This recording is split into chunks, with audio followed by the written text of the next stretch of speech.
Inamin ni Fiang na maging matalino na siya at mag-ingat sa mga sinasabi niya dahil nababasa ng mga netizens ang kanyang bibig kahit na daw nakamute siya.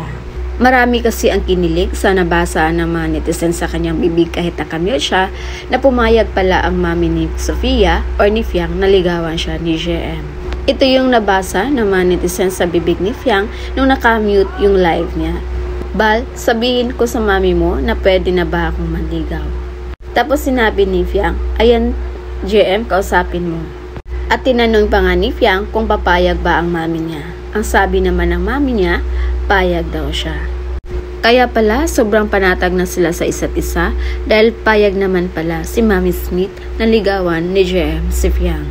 Kaya pala panatag din ang loob ng mami ni Fiang pag si JM ang kasama nito kahit saan man sila magpunta. Kagaya na lang doon sa videong kumakalat kung saan tinawag na hoy ni JM si Fiang.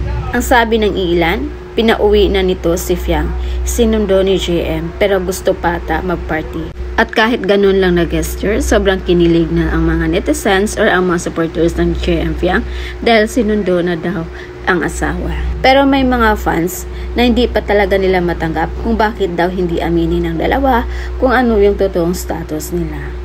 Kasi gusto na nila na matigil na yung issue na maugnay pa sila sa GM Jazz or sa Jar Fiang. Kaya may kunting advice ako sa lahat ng mga fans ng GM Fiang na guys, pag tayong masyadong magmadali, hayaan muna natin na i-enjoy nila yung mga bagay-bagay. Yung kinikilig tayo at halos mababaliw din sa kakaisip kung ano nga ba ang meron sa kanilang dalawa.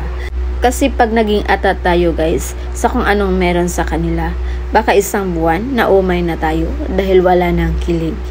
Wala na ang excitement kung ano pa yung mga ganap ng dalawa.